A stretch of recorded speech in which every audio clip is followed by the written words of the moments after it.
Olá pessoal, bem-vindos a mais uma aula de Química. Na aula de hoje a gente vai continuar falando de termoquímica e chegamos agora ao último tópico desse conteúdo. Como vocês podem ver, nós vamos tratar de lei de Hess. A lei de Hess ela é uma lei muito importante na parte termoquímica, na parte termodinâmica, porque ela trata da possibilidade de você ter diversos processos que ocorrem em um determinado sistema termoquímico e você conseguir calcular a variação de energia que vai ser gerada ou que vai ser absorvida durante o processo para você sair do reagente até o produto. Então, a variação de entalpia envolvida numa reação química sob certas condições experimentais depende exclusivamente da entalpia inicial dos reagentes e da entalpia final dos produtos, seja a reação executada numa única etapa ou seja ela executada em várias etapas. Então, essa lei ela foi desenvolvida por German Hess e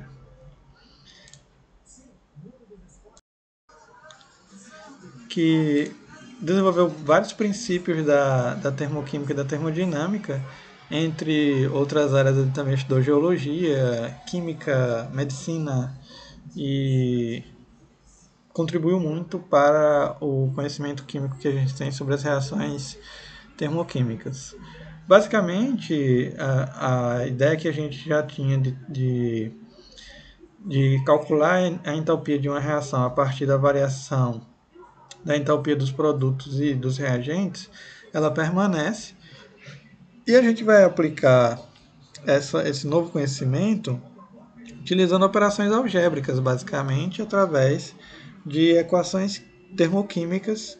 E então, logo eu comece a falar disso, a gente vai entender melhor como que esse processo vai ocorrer. Então, vamos começar explicando essa lei, a lei de Hess, através de um exemplo simples. Vamos ver. Para transformar grafite, carbono e oxigênio em CO2, a gente pode admitir dois caminhos diferentes. O caminho direto e um outro caminho que pode formar CO, que seria um segundo caminho. Então veja só. Se a gente considerar que você tem aqui o estado inicial, reage o carbono grafite com o oxigênio e forma o CO2, você está no primeiro caminho. Se você imaginar que isso aqui vai gerar primeiro CO e depois você reage o CO com o oxigênio para formar o CO2, a gente está aqui no segundo caminho. A gente já viu algumas reações termoquímicas em que acontece a reação de CO com O2 para formar CO2. Também já vimos alguns processos que acontecem nesse caminho. Independente do caminho, a gente vai ter o estado inicial e o estado final iguais. Ou seja, não vai haver alteração do estado, vai haver alteração apenas do caminho. Isso constitui o que nós chamamos de função de estado. Uma função de estado ela não muda os estados iniciais e final da reação. Ela simplesmente pode, independente do caminho que você seguir no processo, você vai chegar no mesmo resultado. Você pode ter vários caminhos. É a mesma coisa quando a gente vai sair, por exemplo, da nossa casa para ir para um determinado ponto da cidade ou do estado. Você pode ter vários caminhos para seguir. Tem um caminho mais rápido, tem um caminho mais panorâmico, tem um caminho mais barato, enfim.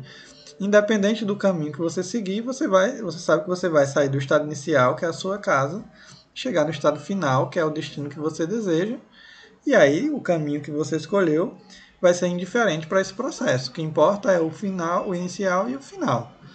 Então, se a gente observar em termos de energia, para esse processo que eu mostrei da reação de carbono com oxigênio, no caminho direto, experimentalmente a gente já tem descrito que a entalpia é menos 393,3 kJ, ou seja, é uma reação exotérmica.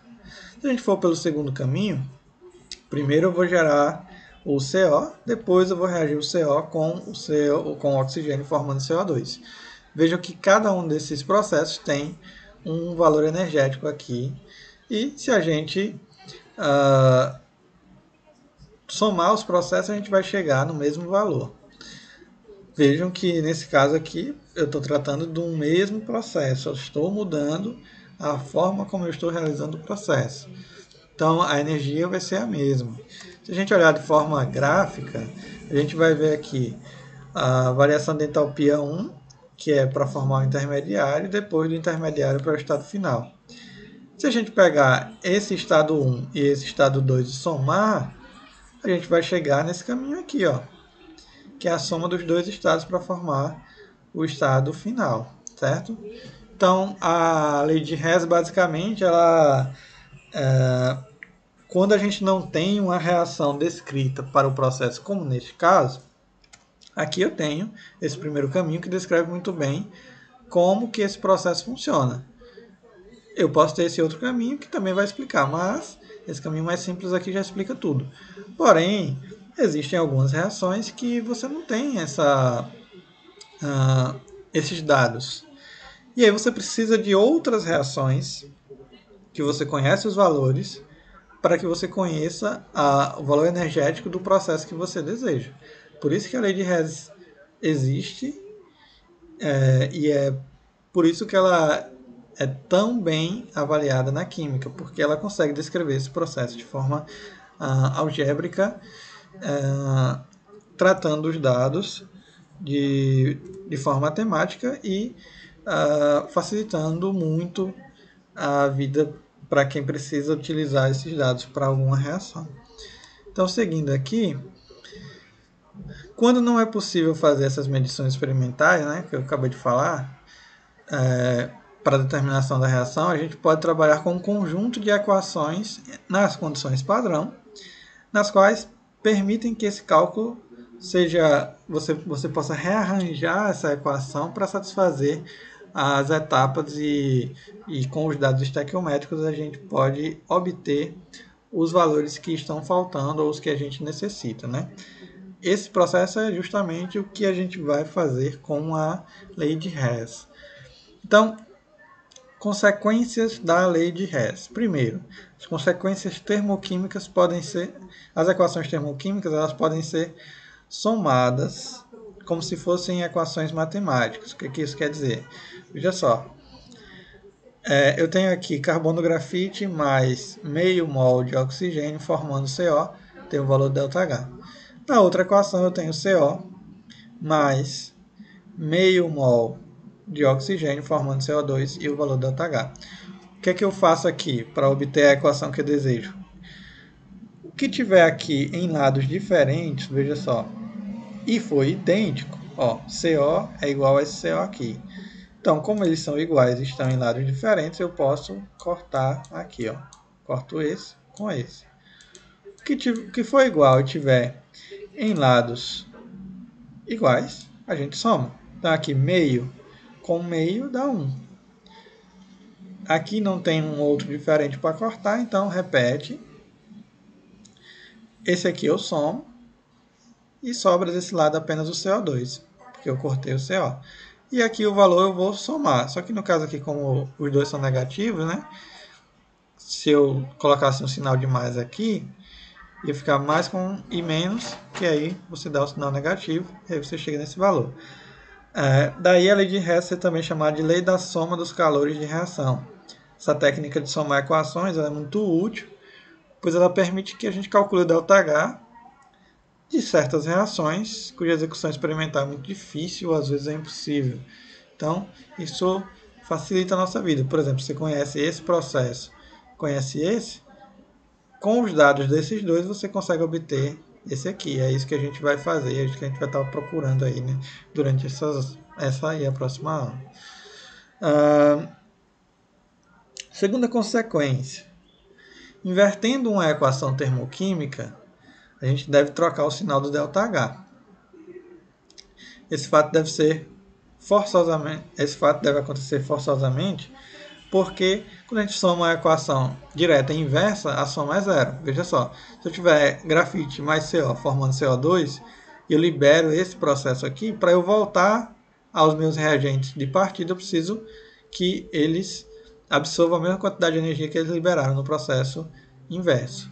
Então, se eu pegar essa equação química aqui e inverter os membros, veja que eu troquei tudo aqui, troquei de lado, e o que eu faço aqui é simplesmente trocar o sinal. Então, esse aqui mais esse vai dar zero, né? Terceira consequência. Multiplicando ou dividindo uma equação termoquímica por um número diferente de zero, o valor do ΔH será multiplicado ou dividido por esse número. Certo? Então, por exemplo, aqui eu tenho C grafite mais oxigênio. Aqui também, né? Então, isso aqui é a mesma coisa de eu multiplicar por 2 uma equação dessa. Então, multipliquei, ó, deu tudo vezes 2, isso aqui também vezes 2.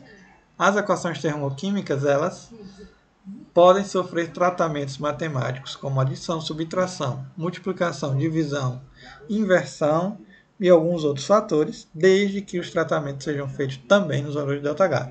Então, veja só, essas três regras são extremamente importantes para a gente entender a lei de Hess. Primeiro, as equações elas podem ser somadas. A gente pode somar um conjunto de equações químicas e dar uma equação final geral de um processo. Segundo, a gente pode inverter as equações. A gente pode trocar os membros de lado. O que é reagente pode se transformar em produto, o que é produto pode se transformar em reagente. Ou seja, uma é reação direta e a outra é inversa. E terceiro, a gente pode multiplicar, dividir, inverter, fazer qualquer um desses processos com uma equação termoquímica. Com esses três processos, a gente consegue descrever um cálculo termoquímico utilizando a lei de Hess, certo? Então vamos lá. Veja, eu tenho aqui, eu quero calcular o ΔH desse processo aqui, ó. Qual é o ΔH dessa reação? Para isso, o que é que a gente vai fazer? Eu tenho aqui 2C grafite mais 2H2 forma C2H4, né? Só que eu não sei o valor de ΔH. Eu sei que quanto o C2H4 ele reage com oxigênio, ele forma CO2 e água, tem esse valor de ΔH. Quando o grafite reage com oxigênio para formar CO2, tem esse valor de ΔH. E quando o hidrogênio reage com oxigênio para formar água, ele tem esse valor de ΔH. Só que eu não sei esse processo, então o que é que eu vou fazer? Veja só. Primeiro, eu pego essa primeira equação aqui, ó, a equação 1, e eu inverto a equação 1. Por quê? O que é que eu preciso aqui no lado dos produtos? A gente vai pegar a nossa equação que a gente quer achar o ΔH, vai tomar ela como base. Veja só. Isso aí está no produto. Só que na equação 1, isso aqui está no reagente. Para eu obter essa equação aqui, que eu estou querendo, eu preciso do C2H4 nos produtos. Então, o que é que eu faço para que este termo esteja do outro lado? Eu inverto a equação, né? Não tem segredo. A equação foi invertida para que o C2H4 ficasse do lado dos produtos. Lembrem que quando a gente inverte a equação, o ΔH é invertido o sinal. Então aqui, ó, era menos 1409,5, agora vai ser mais 1409,5, certo? Segundo,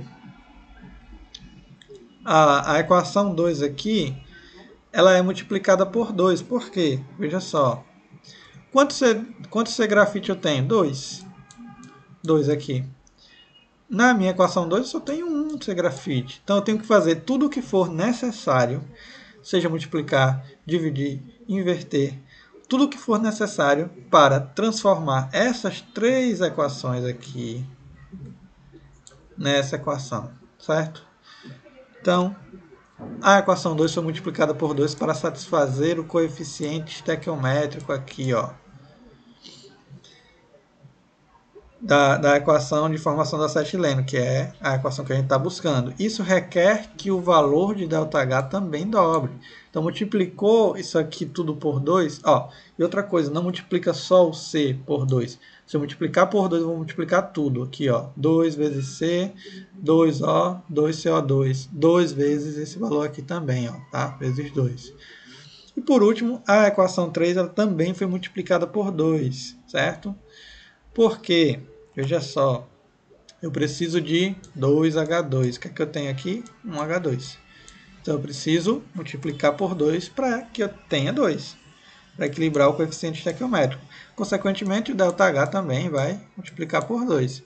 Então, como resultado, o que é que a gente tem aqui? Ó? Essas equações que foram reescritas, certo?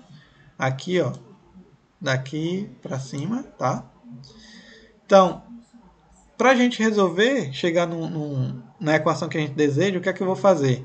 Eu vou eliminar os termos que são iguais e estão em lados diferentes. Então, esse aqui com esse, ó, os dois têm 2. Esse aqui eu tenho 3. E esse aqui eu tenho 2. Então, eu não posso eliminar os 3 juntos. Mas aqui, se a gente observar, eu tenho 1. Então, ó, tá do mesmo lado aqui, ó. Soma esse com esse dá 3. 3 corta com 3. Então, tá tudo certo. E água aqui tem 2 e água aqui tem 2, corta também. Então, sobrou desse lado aqui, ó, desse lado aqui, sobrou 2C grafite e 2H2. Coloquei aqui. Do outro lado sobrou o quê? C2H4, tá aqui. E o ΔH, como é que faz? Soma. É só somar os valores. Então, ó, esse aqui mais menos esse aqui vezes 2, mais menos esse aqui vezes 2, certo? Fazendo essa conta, a gente vai obter esse valor aqui, mais 51,9 kJ por mol de C2H4, certo? Vamos pausar com essa aula por aqui. Na próxima a gente volta para terminar essa parte aqui e finalizar esse slide, tá? Então, por agora, a gente para aqui.